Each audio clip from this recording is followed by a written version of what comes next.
Yo la team, c'est Arcos. Bienvenue dans ce nouveau podcast où dans cette vidéo je vais vous parler de l'entourage. Plus précisément de comment se gérer son entourage. Alors personnellement, je suis quelqu'un d'assez introverti.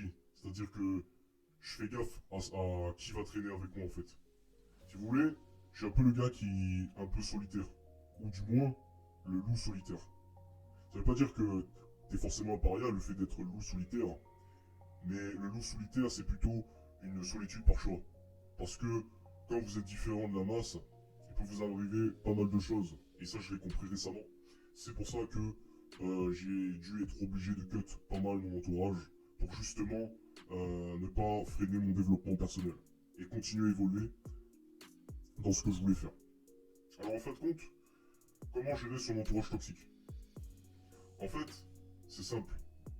Vous voyez des personnes que vous sentez pas dans le quotidien, c'est-à-dire les potes de vos potes, mais eux qui vous aiment pas. Si par exemple, tu leur parles, mais eux, ils ne s'intéressent pas à toi en retour, tu peux direct les mettre dans la case next. Alors pourquoi il y en a, ils vont dire, mais qu'est-ce qu'il raconte ce mec? En fait, c'est simple. Si vous forcez avec des gens qui ne s'intéressent pas à vous, c'est-à-dire que vous essayez de dire, raconter votre vie à des personnes qui n'en ont rien à foutre de vous, ce qui peut se passer, c'est que ce genre de personnes, si ils ne vous aiment pas, ou qu'il y a une petite rumeur derrière votre dos, il peut utiliser ce que vous avez dit contre vous. C'est-à-dire qu'ils vont lancer des rumeurs à propos, à propos de vous et ils vont dire de la merde derrière ton dos. Alors bien sûr, généralement, ce qui se passe souvent, c'est que ça se passe pas devant. Tout simplement parce que la plupart n'ont pas de couilles. Ils n'ont pas de couilles, donc ils vont comploter en ton absence. Et ils vont casser du sucre derrière ton dos. Alors, vous allez me dire, mais comment on fait pour ne pas avoir ce genre de personnes dans notre quotidien? En fait, c'est simple. Si vous voulez pas de personnes qui cassent du sucre dans votre dos, si vous voyez déjà que votre pote dans mon entourage, il casse du sucre derrière quelqu'un d'autre, un conseil, éloignez-vous parce que le jour où ça va pas, ça va être à ton tour. Et des fois, dans un entourage toxique, ce qui peut vous arriver, c'est que vous n'allez pas comprendre pourquoi certaines personnes se mettent à tout d'un coup vous manquer de respect alors que vous n'avez pas forcément fait quelque chose de mal. En fait, c'est simple. Généralement, c'est que ce qui arrive souvent, c'est des personnes qui lancent des rumeurs derrière votre dos, qui ont dit de la merde derrière votre dos. Et ces personnes, vu qu'ils sont plus potes avec le gars qui a dit de la merde derrière votre dos, il va prendre parti. Et vous connaissez la réponse et vous savez ce qui allait se passer. Une fois que la personne a pris parti, automatiquement, la personne dont vous étiez pote s'oppose à vous.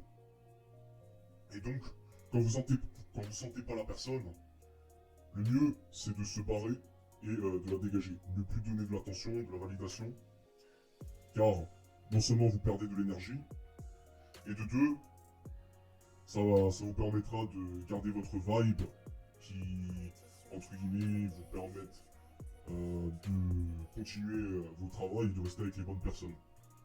Quand je parle de la vibe, c'est que quand vous restez, admettons, avec une personne qui s'en bat les couilles de vous, ou qui vous fait croire que c'est votre pote, mais alors que pas du tout, en fait, il en a rien à foutre de vous, vous avez un malaise au fond de vous qui vous dit, mais ce mec-là, tu vois, ou cette meuf-là, je sais pas, il s'en bat les couilles en fait. Il s'en bat les couilles, ou alors il fait les styles qui s'en bat les couilles, et vous le ressentez. Et après, cette personne, elle veut que tu parles de lui, et en fin de compte, quand vous commencez à parler dans votre vie, ces personnes s'éloignent. En fait, elles se rapprochent dès que vous vous intéressez à eux, mais dès que il s'agit de s'intéresser à vous, ils s'éloignent. Ces personnes-là, en fait, ce qu'elles veulent, c'est de l'attention, et elles vous prennent de l'énergie. Et moi, c'est ce qui s'est passé il n'y a pas très longtemps, et ce qui m'est arrivé souvent, quand je me suis pas remis en question, c'est que je traînais souvent avant avec des personnes par défaut. C'est-à-dire que j'allais là où j'étais toléré en fait. Toléré dans le sens où c'est bonjour, au revoir. Ok, tu dis, mais tu peux dire des trucs, mais c'est qu'en rapport avec nos idées. Si c'est légèrement différent, bah tu peux aller te faire foutre. En gros, c'est ça. Et dès que vous avez un point de vue différent, pas forcément politique, juste normal, bah je sais pas, vous êtes vu comme vous êtes classifié comme un paria désespéré en fait. Et quand vous sentez ça, c'est à ce moment-là précis qu'il faut se barrer.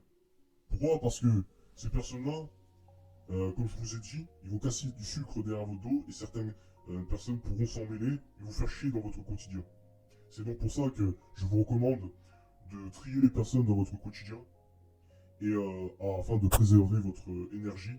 C'est-à-dire que quand vous êtes avec des bonnes personnes, vous avez beaucoup d'énergie, vous vous sentez bien, vous avez envie de continuer à parler avec eux.